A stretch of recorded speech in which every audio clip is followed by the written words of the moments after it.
South ఇండియాలోనే అతి తక్కువ ధరలకి రత్నాలను అందించే ఏకైక సంస్థ 6JVR. నమస్తే, బ్లాక్ అండ్ వైట్ కు స్వాగతం. ఈరోజు మా అతిథి లెజెండరీ యాక్టర్ కోట శ్రీనివాసరావు గారు. నమస్కారం సార్. నమస్కారం అండి. కోట శ్రీనివాసరావు లెజెండరీ యాక్టర్ అంటే అసలు ఏమిటండి? ఒక చరిత్ర క్రియేట్ చేసిన నటుడు లెక్క. అదే తెలుగులో ఇంచుమించు అర్థం నాకు తెలియదండి, నిజంగా తెలియదు. మిమ్మల్ని మీరు తగ్గించుకుని మాట్లాడుతూ ఉంటారు.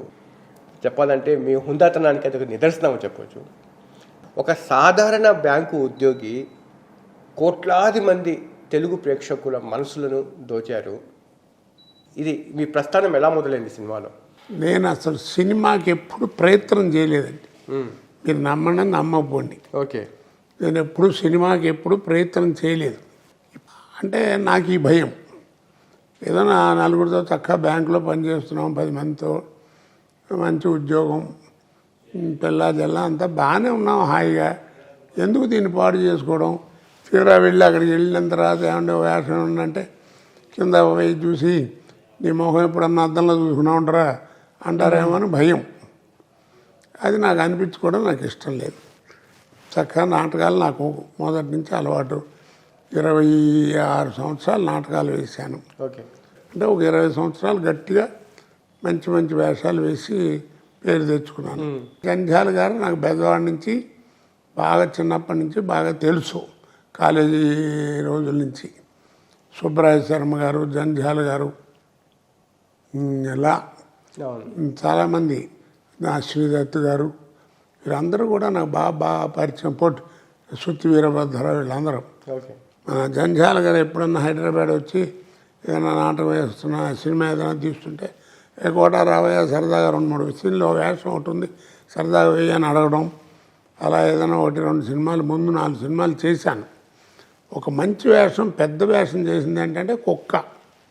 అది కంప్లీట్ తెలంగాణ మాండలికం మీదే ఉంటుంది. అంటే ఆ రోజుల్లో ఇందిరాగాంధీ గారు ఈ 20 పాయింట్ ఫార్ములా అని పెట్టి చాలా హడావిడి చేశారు, మంచి పని కూడా. దానికని ముందు అసలు సెలెక్ట్ చేశారు. దాంట్లో నేను దేశరాజ హనుమంతరావు గారు, నేను, సుబ్బరాయ శర్మ గారు, ఇంకో ఇద్దరు, తర్వాత మన తెలంగాణ శకుంతల గారు అన్న పోయింది పాపం ఆవిడ, ఇలా చాలామంది, దేవదాస్ కనకాల గారి భార్య లక్ష్మి గారు, వీళ్ళందరూ కూడా యాక్ట్ చేసేవారు. అలా అలా అలా సినిమా అంటే వచ్చిందండి. సరే, తర్వాత నా జీవితం ఏంటో మీ అందరికీ తెలిసింది. ఇప్పుడు మీ పాత్రలు ఇంచుమించు ఒక 2-3 జనరేషన్ మీద బాగా ఇంపాక్ట్ చూపించింది. మా జనరేషన్లో బాగా కనెక్ట్ అయిన పాత్ర ఏంటంటే అహన పెళ్ళంటలో పిసినారి పాత్ర, జంధ్యాల గారు డైరెక్షన్లో. అంటే ఆ సినిమా మాత్రం సినిమా ఉన్నంతకాలం ఉంటుందండి అది. తర్వాత అన్నిటికంటే ఏమిటంటేనండి, అప్పటికి ఇప్పటికి తేడా. అప్పుడు హాస్యం, ఇప్పుడు కామెడీ. ఏముంది తేడా? అప్పుడు హాస్యం ఏమిటంటే ఎవరైనా, ఎన్నేళ్ళ వాళ్ళైనా, ఎప్పుడైనా, ఎక్కడైనా, ఎవరితోనైనా, ఎప్పుడైనా చెప్పుకోవచ్చు ఆ ఇన్సిడెంట్లు. ఇప్పుడు వాళ్ళు అట్టా కాదుగా, కష్టం. కొన్ని వీళ్ళు చేసే కామెడీ ఎప్పుడు పడితే అప్పుడు చెప్పుకోలేము.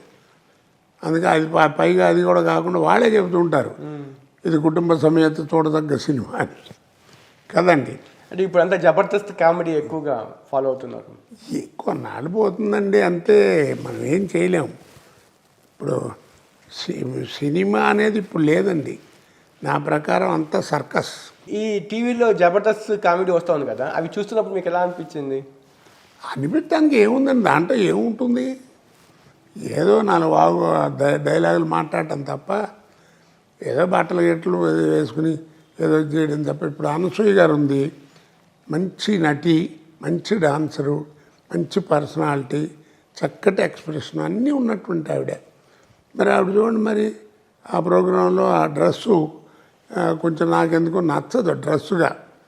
చక్కగా మామూలుగా ఉంటే అలాంటి అందమైన ఆవిడ ఎట్లా వస్తే చూడరండి, చక్కగా చూస్తారు కదా. ఇప్పుడు రోజా గారు దాంట్లోనే అదే ప్రోగ్రాం వస్తే చూడట్లా, అది ఒక్కటే నాకు నచ్చదు. మిగిలినంతా ఏముందండి, వాళ్ళు చేసింది ఎట్లా ఉందంటే వాళ్ళకి ఏమన్నా స్టాండర్డా ఏమన్నా ఉందా? ఏదో లక్కీగా వచ్చింది, శుభ్రంగా జరుగుతుంది, వెళ్ళిపోతున్నా. అంటే ఒకట్లే అండి, ఇప్పుడు డ్రెస్లు ఎవరి డ్రెస్లు వాళ్ళు ఇష్టం కదా అని చెప్పి, ఎవరి డ్రెస్ అనేది వాళ్ళ ఇష్టం కదా, మనం అలా అనకూడదండి, తప్పు. ఇప్పుడు మీరు టీవీ యాంకరు మీ ఇష్టం వచ్చాడు మాట్లాడినిస్తారా మీ ప్రొడ్యూసర్లు కానీ ఎవరన్నా? అదే ఉం? లేదండి, అవతల వాళ్ళ గౌరవాన్ని తగ్గించే విధంగా మనం అది మరి మాట్లాడతానంటే ఇప్పుడు ఇక్కడ ఏంటంటే స్త్రీ పురుషుడు అని రెండు ఉన్నాయి ఇక్కడ. ఆవిడ మీద గౌరవం ఉంది కాబట్టి అటు లేకుండా చక్కగా చేస్తే బాగుంటుంది అన్నాను. అటు చేస్తే ఏముంటుందంటే ఆన్సర్ లేదు. అవును, మీరు వయసులో బాగా ఉన్నప్పుడు ఎన్నో సినిమాలు చేశారు, కానీ ఆ సమయంలో వివాదాలు ఏం రాలేదు. ఇప్పుడు వయసు మీద పడినప్పుడు ఎక్కువ సినిమాలు చేయనప్పుడు ఎక్కువ వివాదాలు ఎందుకు వస్తున్నాయి సార్? నా మీద ఏం వివాదాలు వచ్చాయి? ప్రకాష్ రాజు కాలి గోటికి కూడా కోట శ్రీనివాసరావు పనికిరారు అన్న వ్యాఖ్యలు మీరు విన్నప్పుడు, ఆరోపణలు మీకు మనసు చివుక్కుమనలేదా? ఇప్పుడు ఈ ప్రశ్న ఎందుకు వేశారు నన్ను? ఆయన ఆ మాట మాట్లాడటం మంచిది కాదు అవును అని మీకు అనిపించబట్టే కదా. అది చాలు నాకు. ఏమండి, నటుడుగా ఎవరు గొప్ప ఎవరు తక్కువ అని కాదు. మనకి పెద్ద గుమ్మడిగా అంత టాలెంట్ ఉంటే కుదరదు, అవును ఆవిడంత అదృష్టం కూడా ఉండాలి. అవును, ఆ రెండు ఉన్నవాడే కోట శ్రీనివాసరావు. అతనికి ఈ గురించి ఎప్పుడు ఏమీ మాట్లాడేవాడిని కాదు. ఆర్టిస్ట్గా ఎవరి క్వాలిఫికేషన్ వాళ్ళది, భగవంతుడు ఉన్నాడు చూపించడానికి. కానీ మీరు చివరిలో చేసిన ఈ కామెంటు ప్రకాష్ రాజ్ ఓటమికి కారణమైన ఒక 10-15 కారణాల్లో ఇది కూడా ఒక కారణమని అనుకుంటున్నారు కోట అనుకోనివ్వండి. ఇప్పుడు నేను ఏదైనా తప్పు మాట్లాడాను అనుకోండి ఎలక్షన్ టైంలో, అది డెఫినెట్గా బ్యాడ్ జరుగుతుంది. ఇప్పుడు చిరంజీవి గారు బ్రహ్మాండమే నటుడు అండి, నిజంగా చెప్తున్నాను, నా హృదయం నుంచి మాట్లాడుతున్నటువంటి మాట. చిరంజీవి గారు చాలా మంచి నటుడు. ఆయన సినిమా ఒక నంది అవార్డ్స్కి కాంపిటీషన్లో ఒక సినిమా ఏదైనా వెళ్ళిందనుకోండి, ఆ సినిమాకి ఏం ప్రైజులు రాలేదు, ఏం రాలేదు. ఇంకేదో మామూలు సినిమాకి ప్రకాష్ రాజ్ గారు నటించిన సినిమాకి వచ్చిందనుకోండి, అంటే చిరంజీవి గారు నటుడు కదా సార్. ఏమండి, నేషనల్ అవార్డు వచ్చింది నాకు, అది ఇది అంటే వస్తే 3 మందికి వచ్చింది. రంగారావు కంటే గొప్పడు ఆయన. ఆయన గురించి నేను చెప్పదలుచు 3 ఆయనతో నేను కనీసం కాస్త పెద్ద ఇంపార్టెంట్ వేషాలు 15 సినిమాలన్నా చేసుంటా. ఒక్క సినిమాకి టైంకి రాడండి. 9ంటికి కాల్ షీట్ వేస్తే 11:30కి వస్తాడు. ఆ క్యారవాన మోగుతూ ఉంటుంది, మేమేమో చెట్టు కింద కూర్చుని అక్కడ కబుర్లు చెప్పుకుని ఉంటాం. ఎప్పుడో 11:30కి వచ్చి హలో అని ఆ ప్రొడ్యూసర్ని మేము డైరెక్టర్ని పలకరించాడు.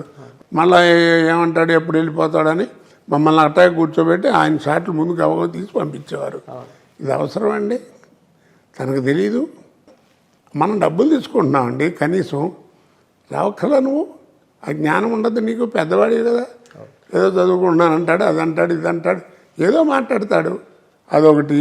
2, ఒక్క ఆర్టిస్ట్తో తోటి ఆర్టిస్ట్తో చక్కగా కూర్చుని బాగున్నావా, ఏమన్నా ఏమనుకోదు, ఎలా ఉన్నారు, లేట్ అయిందా, పాపం మిమ్మల్ని అందరినీ కూర్చోబెట్టించాను ఏమనుకోకు అని అని ఎవరితోనో మాట్లాడాడు ఆర్టిస్ట్తో. తర్వాత ఇంకోటి మూడోది ముఖ్యమైనటువంటిదండి, మా అసోసియేషన్కి ఆయన ప్రెసిడెంట్గా నిలబడ్డాడు. అదే మా అసోసియేషన్ అతన్ని 2-3 సార్లు సస్పెండ్ చేసింది. ఒక్క జనరల్ బాడీకి వచ్చిందని నాకు తెలియదు, ఎక్కడ సంతకాలు పెట్టలేదు, ఏమి నీకేం అర్హత ఉంటుంది కోట శ్రీనివాసరెడ్డి మాట్లాడటానికి? ఏం పెద్ద గొప్ప అని నాగబాబు గారు వాళ్ళు ఏదో అన్నారు, నేనేం అనలేదు, ఇదే అడిగాను. సరే, నేను మాట్లాడడం తప్పు, మరి ఆయనకి అద్దం ముందు కూర్చొని ఆయన చూసుకోమనండి. ప్రకాష్ రాజ్ అలా ఉంటే చిరంజీవి గారు ఓ పక్క, పవన్ కళ్యాణ్ గారు ఇంకో పక్క, వీళ్ళిద్దరు లేకపోతే అసలు నాగబాబు గారు ఏంటండి, మామూలు నటుడు. ఆయనే ఉత్తమ నటుడు కాదు, గొప్ప నటుడేం కాదు, ఇదేం కాదు. ఎందుకు ఆయనకి నాగబాబు గారు ప్రకాష్ రాజ్ గారిని ఇష్టం వచ్చినట్టు తిట్టాడు. మీ అందరికీ తెలుసు కదా, వాడికి డిసిప్లిన్ లేదు, పాడు లేదు, షూటింగ్లు పోస్ట్ పోన్ అవుతున్నాయి, షెడ్యూళ్ళు మారుతున్నాయి. ఇప్పుడు నాగబాబు మీ మీద ఆ కామెంట్స్ అది ఆయనకి ఉండాలి సార్. నేనేమన్నా అన్నాను ఆయన్ని? ఇప్పుడు కూడా నేను కామెంట్ చేశాను. ఎస్, ఓ పక్క చిరంజీవి గారు, ఓ పక్కన పవన్ కళ్యాణ్, లేకపోతే నా బాబు ఏంటి చెప్పండి? పోనీ పెద్ద యాక్టరా, కొత్త పొలిటీషియనా, ఏముందండి ఈ క్వాలిఫికేషను? అంటే వాళ్ళ అన్న అతని భుజాల మీద ప్రకాష్ రాజ్ని గెలిపించుకొని తీసుకురామని చెప్పి ఒక బాధ్యత పెట్టారు. పెట్టే ఉండొచ్చు సార్, బోల్డ్ మంది ఏమైనా జరిగి ఉండొచ్చు, నేను కాదంట్లా. ఆ మాట ఏమిటండి? నేను అట్లాంటి మాట ఒక్కటి మాటతో ఊరుకుంటారు? మొత్తం టీవీలో నాకు గోలగోలు చేసి వదిలేవారు 4 రోజులు, అవునా కదా? ఎంతది? అర్థం ఉండక్కల్లా నాకు అతని మీద ఎందుకు కోపం, నేను ఏమైనా అన్నానే ఉన్న మాట చెప్పాను. ఏం మాట అది? బాబు మోహన్, కోట శ్రీనివాసరావు వాళ్ళు ప్రకాష్ రాజు నటనకి కాలి కోటికి పనికిరారని ఏదో అన్నాడు. ఏమిటి చెప్పండి? పోనీ ఆయన ఎవరికి పనికి వస్తాడు? ఏమన్నామని ఆయన్ని? నువ్వే ఇంటర్వ్యూర్ అవుతుంది, నువ్వే ప్రకాష్ రాజుని తిట్టివి, నువ్వే ప్రకాష్ రాజుని వెనకేసుకు వస్తుంటివి. ప్రకాష్ రాజు చాలా గొప్పవాడు, అది ఇది ఓటు వేయాలి మీరు ఏమైంచారా అంటివి. మేమన్నా కాదన్నావా ఏంటి? ఆయన కూడా మా సభ్యత్వానికి రాజీనామా చేశారు. చేయనివ్వండి సార్, ఇప్పుడు ఉండి ఉపకారం ఏముంది ఇట్లాంటి వాగుడు తప్ప. సార్ ప్రకాష్ రాజ్ ఓటమి చిరంజీవికి ఏదైనా ఆపాదిస్తారా? చిరంజీవి ఓటమిగా అలా భావించే పరిస్థితి కనిపిస్తుందా ఇండస్ట్రీలో? ఏమోనండి, ముందు ముందు ఏం జరుగుతుందో ఎవరికి తెలియదు, కాలమే నిర్ణయించాలి. నేను ఒక రోజున చిరంజీవి గారితో నేను ఎలక్షన్ ముందు మాట్లాడిన మాట వాస్తవం. చిరంజీవి గారు నమస్కారం అండి రండి, ఏమండి అన్నారు, ఏదో మాట్లాడారు, ఏదో మాట్లాడుకుందండి చేసి, సార్ మీరు నుంచోండి లేకపోతే మీ వాళ్ళని ఎవరి నుంచో పెట్టండి, మేమంతా సపోర్ట్ చేస్తాం.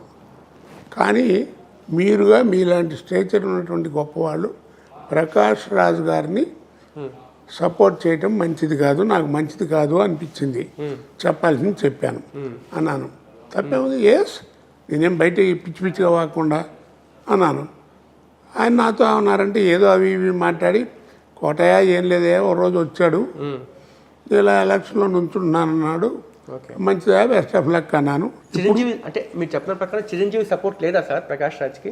ఏమోనండి, ఎవరికి తెలుసు. అది మీరు చెప్పిన ప్రకారం అయితే ఇంకా ఆయన లేదని అనుకుంటున్నా నేను. ఉంటే ఉండదు, దాని తప్పేముంది. ఇప్పుడు పవన్ కళ్యాణ్ చిరంజీవి గారు అబ్బాయి వాళ్ళు వెళ్ళారు, ఓట్లు వేసారు, వేసింది సార్. సార్ అలాంటి వాళ్ళు కాదు, ఎంతోమంది వేయకపోతే 294 ఓట్లు ఎట్టా వచ్చినాయి అతనికి. ఏదో నాన్ తెలుగు అంటారు, ఎవడన్నా నిన్ను ఇవాళ మాట్లాడటం కాదు. నేను 1994 నుంచి మాట్లాడుతున్నాను.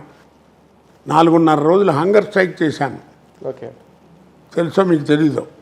అప్పట్లో హైదరాబాద్ వచ్చిన కొత్త ఇండస్ట్రీ, ఓకే, మెడ్రాస్లో ఉండే యూనియన్లు ఇవన్నీ కూడా అక్కడ హెడ్ వాళ్ళు పుచ్చుకుని తొందరగా ఒకటి నిర్ణయం చేశారు. ఓకే, మీ హైదరాబాద్ వాళ్ళకి ఎవరికి మెంబర్లుగా చేర్చుకున్నా తప్ప వాళ్ళకేం పెద్ద వర్క్ రాదు, నేర్చుకోవాలి, ఆ నేర్చుకున్న తర్వాత చూద్దాం. కాబట్టి ఫైటర్లు కానీ డాన్సర్లు కానీ ఎవరైనా సరే 4 చొప్పున వాళ్ళని మిమ్మల్ని నిల్వ చేస్తాం, వచ్చి చేసి నేర్చుకోండి అని చెప్పి మొదలెట్టారు. దానికి నేను ఇట్లా నువ్వెవడో చెప్పడానికి? ఊరికే కబుర్లు కాదు, చేశాడు అయినా ఏమన్నా చేశాడా? అమ్మాడంటే ఇవన్నీ చేయాలని ఆత్మ ఉంది, ఆత్మ ఎవడికి లేదు. సార్ రిజల్ట్ చూసిన తర్వాత ప్రకాష్ రాజ్కి వ్యతిరేకంగా చాలామంది ఏకమయ్యారు అని అనిపిస్తూ ఉంది. నందమూరి కుటుంబము బాలకృష్ణ సపోర్ట్ కూడా మంచు విష్ణుకే ఉన్నట్టుగా అనిపించింది. మీరు ఏమంటారు సార్? క్లియర్గా తెలుస్తోంది కదా, లేకపోతే మంచు విష్ణుకి అన్ని ఓట్లు ఎట్టా వస్తాయి? సార్ బాలకృష్ణ వీళ్ళందరూ ఏకం కావడానికి మంచు విష్ణు వైపు కారణం ఏంటి సార్? అంటే మెగా ఫ్యామిలీ యొక్క ఎక్కువగా పెరిగిపోతూ ఉంది మోనోపలి తెలుగు ఇండస్ట్రీలో, అందుకోసం మీరందరూ ఏకమయ్యారంటారా? లేకపోతే కేవలం ప్రకాష్ రాజ్ని వ్యతిరేకించాలని చెప్పి వీళ్ళందరూ ఏకమయ్యారంటారా? ఏది ఏమైనా ఒకటి మాత్రం ఖాయమండి, ప్రకాష్ రాజు ఎలక్షన్లో నిలబడటం వల్లే ఇది అన్నీ వచ్చినాయండి ప్రస్తుతం ఈ సంవత్సరం ఈ ఎలక్షన్కి మాత్రం. ఏమండి, అలాగే ఇప్పుడు ఏదో మోహన్ బాబు గారు ఏదో పోస్టల్ బ్యాలెట్ మీద మోసం చేశాడు, తప్పు చేశాడు అంటున్నావు. అది నాకు నీకు అందరికీ మైక్ పట్టుకుని చెప్తే సుఖం. వెళ్ళి శుభ్రంగా ఆయనతో కూర్చొని ఏమండి తప్పు కదా అని అడగండి. సార్ మీకు చిరంజీవి తెలుసు, మోహన్ బాబు తెలుసు. మోహన్ బాబు ఆర్టిస్టులతో డీల్ చేసే విధానం అంత హై హ్యాండెడ్గా ఉంటుందా సార్? అంటే ఇప్పుడు ప్రకాష్ రాజ్ ప్యానల్ వాళ్ళు అంతా అన్నారు కదా, మాకు తిట్టాడు, అమ్మ బూతులు తిట్టాడు, మా అమ్మల్ని తిట్టారని చెప్పి, అలా ఉంటుందంటారా? నాకు తెలిసి మోహన్ బాబు కోపిస్ట్ అండి, కానీ మంచి మనిషి అండి, మంచి మనిషి, ఎవరికి హాని చేసే రకం కాదు. కాకపోతే ఏంటంటే కొంచెం మాట కర్కశంగా ఉంటుంది, చాలా కర్కశంగా ఉంటుంది. ఇప్పుడు నేను సీనియరు, ఇప్పుడు కొద్దిగా గొప్ప సర్వీస్ ఉన్న ఎక్స్పీరియన్స్ ఉన్నాను కదా, నా మీద కోపం వచ్చింది అనుకోండి, కోట ఏంటి పిచ్చి పిచ్చిగా నువ్వేం లేట్గా వస్తున్నావు, సరిగ్గా రావేంటి, కొట్టానంటే మొహం బయలుపోద్ది అంటుంటాడు. మీతో కూడా మామూలుగా అంటుంటాడు, నన్నే కదా అందరినీ అంటుంటాడు. మరి అందరూ నీకు ఒక్కడికి ఎట్టా వచ్చింది పోటుగాళ్ళగా? నేను 4 సార్లు 5 సార్లు చెప్పాను, మోహన్ బాబు గారు మీరు ఏదో సరదాగా ఉంది కాబట్టి మనందరం కలిసి ఉన్నాం కాబట్టి ఒక అన్నయ్య తిట్టాడు అనుకుని సరే ఇప్పుడు ఊరుకుంటున్నాను తప్ప ఎందుకంటే తిట్టుకుంటారు ఎవడో వినేవాడికి బాగుండదని సరే ఇప్పుడు దాసనారాయణ తర్వాత ఖాళీ అయిన పెద్ద మనిషి కుర్చీలో మోహన్ బాబు కూర్చోడానికి అర్హుడా, చిరంజీవి కూర్చోడానికి అర్హుడా సార్? ఎవరికైనా అర్హత ఉంది సార్. మీ దృష్టిలో చెప్పండి సార్. మురళీమోహన్ పనికిరాడు ఏమండి, కృష్ణరాజు యాక్టివ్గా లేరుగా. లేరుగా అంటే ఇప్పుడు ఏముంది, ఆయన పెద్దవాడు అయిపోయాడు, 90 ఏళ్ళు దాటి. అట్టుగా దాసనారాయణ ఎటువంటి పాత్ర పోషించేవాడు? ఆర్టిస్టు, ప్రొఫెషనల్ లైఫ్ కాకుండా వ్యక్తిగత లైఫ్లో వచ్చి టైం స్పెండ్ చేసి పరిష్కారం చేసేవాళ్ళు. ఆయన పనిచేశారంటే మోహన్ బాబు దాసనారాయణరావు గారు ఆ రోజులు వేరు సార్. కాస్త పెద్దవాళ్ళు చెబితే వినటం చేయటం అనేటువంటి ఓ పద్ధతి ఉంది. ఇప్పుడు నేను కూడా కొన్నాళ్ళు దాంట్లో మాలో కొంచెం ట్రెజరర్గా పనిచేశాను. అప్పుడే కొంచెం నాకు కూడా ఇబ్బంది జరిగింది. ఏం చేయాలని గట్టిగా అడిగితే దాసనారాయణ దగ్గరికి వెళ్ళాం. దాసనారాయణ ఈయన పేరేంటి బాలకృష్ణ, అలాగే చిరంజీవి గారు, వీళ్ళందరూ ఇంటర్వ్యూ అయ్యి కూర్చుని మాట్లాడి అట్లా కాదు అటు చేయండి అన్నారు. చేశారు, పని అయిపోయింది. మా అన్నయ్య చిరంజీవి గారు ప్రకాష్ రాజ్ని నువ్వు గెలిపించాలి అని అన్నాడు. ఎవరు? నాగబాబుని అన్నారంట. అన్నాడా? చిరంజీవి గారు అన్నాడా? అంటే అన్నాడేమో, నేను వినలేదు. అందుకోసం ఆయన ప్రకాష్ రాజ్ తరఫున ఫైట్ చేశారు ప్రత్యర్థుల మీద. ఇప్పుడు ఆయన చేశాడని ఆయన పరువులు తీయటం ఎందుకే? అన్నయ్య లాంటి వాడు సపోర్ట్ చేస్తున్నాడు, ఎంత జాగ్రత్తగా ఉండాలని చక్కగా గౌరవంగా మాట్లాడాలి. ఆయన చేస్తున్నాడు కదా అని చెప్పి నీ నోటికి వచ్చినట్టు నువ్వు మాట్లాడితే అందరినీ. అంటే నాగబాబు మాట్లాడిన తీరు కూడా ప్రకాష్ రాజ్ ఓటమి కారణం అంటారా? డెఫినెట్గా కారణం అండి, డెఫినెట్గా. అతను ఎలక్షన్లో నుంచోడానికి అతను గట్టిగా పట్టుబట్టడానికి కారణం చిరంజీవి గారు అయితే, అతను ఓడిపోవడానికి మెయిన్ కారణం ఎవరంటే నాగబాబు. ఇటేమో ఆయన పేరేంటి విజయ నిర్మల గారి అబ్బాయి నరేష్ ఊరికే సుత్తివాగుడంతా వాగి ఇప్పటికే మాట్లాడుతూ ఉంటాడు. నేను శ్రీకాంత్కి ఓటేశాను, గెలిపించుకున్నాను, నేను ఎవరికి చెప్పుకోవాలి? ఇప్పుడు నేను రిజైన్ చేశాను, నువ్వు వేస్తున్నానంటే. మీరు శ్రీకాంత్ ఓటేశారు సార్? వేశానండి, ఎవరన్నా వేయలేదని. మోహన్ బాబుకి నాకున్నటువంటి అనుబంధం చాలా గొప్పది, దాన్ని కూడా విస్మరించేశాను. మిగతా వాళ్ళకి ఎవరికి వేశారు? నా ఇష్టం వచ్చిన వాళ్ళకి అతనికి చెప్తున్నానండి, అతను రిజైన్ చేశాడు కాబట్టి. ఓకే కాదండి, అట్టా పిచ్చిగా మీరు ఏదో నేను పడలేను గెలిచాను కిందసారి నరేష్ ఇట్ట మాట్లాడు వాగాడు, ఇన్సల్ట్ అయిపోయాను, ఏదో డబ్బులు తిన్నా అన్నాడు. వాడు ఉండగా నేను పని చేయటం ఎందుకు నుంచున్నావు? మరి ఒకవేళ వాడు గెలిస్తే నేను పని చేయాలి కదా అనే జ్ఞానం నీకుందా లేదా? మరి నువ్వు ఎందుకు ఉంచున్నావు? నువ్వు మంచి ఆర్టిస్ట్వి, మంచి కష్టపడి పగలు రాత్రి పని చేస్తావు, 10 మందికి ఏదైనా ఉపకారం చేస్తావు అని ఫీలింగ్తో నీకు ఓటేశారు, గెలిపించారు. ఇప్పుడు వాళ్ళు ఎవరికి చెప్పుకోవాలి? రేపు ఏదో ఇంకోటి వచ్చి ఓ చక్రాయి కానీ ముక్కాయి కానీ పెడతారు, దాంట్లో వాడికి ఏం తెలియదు, ఏం పెట్టదు, ఏం చేస్తారు? వీళ్ళందరూ ఏమైపోవాలి? అంటే కొంతమంది అంటారు సార్, నాగబాబుకి కల్మషం లేని మనస్తత్వం అని కూడా అంటారు. కల్మషం ఎవడికుంది? మాకుందా ఏంది? నేను శుభ్రంగా ఉన్నది ఉన్నట్టు మాట్లాడతాను, నా గురించి అందరూ అదే చెప్పుకుంటారు. నేను ఎప్పుడు మాట్లాడలేదండి, ఎలక్షన్ అయిపోయింది కాబట్టి మాట్లాడదు, తప్పట్ట మాట్లాడడం. ఎప్పుడు లేని విధంగా ఈసారి ఎన్నికల్లో క్యాస్ట్ ఎలివేట్ అయింది, అండర్ కరెంట్గా పనిచేసింది అంటారు. ఇదేంటి సార్ లొల్లి? అది ఉందా సార్ నిజంగా? అది ఉంది, దానికి ఇంకొక విషయం లేదు. కానీ నేను ఒక సామాజిక వర్గాన్ని గౌరవించుకుంటాను. ఎందుకు అంటే 100కి 95% వాళ్ళ ఫుడ్డే నేను 40 ఏళ్ళు తిన్నాను. మిగిలిన 5% రాజులు కానీ రెడ్లు కానీ అలాంటి వారు వాళ్ళందరూ పెట్టి పోషించారు నన్ను. 95% నేను తిన్నది కమ్మవారి ఫుడ్డే, ఓపెన్గా చెబుతున్నాను. ఆధునిక యుగంలో కాదు, ఇంకా మేము మధ్య యుగాల్లోనే ఉన్నాం అనిపిస్తూ ఉంది. ఆ కులం పేరుతో ఇంకా కులం కులం కులం కులం కులం సార్.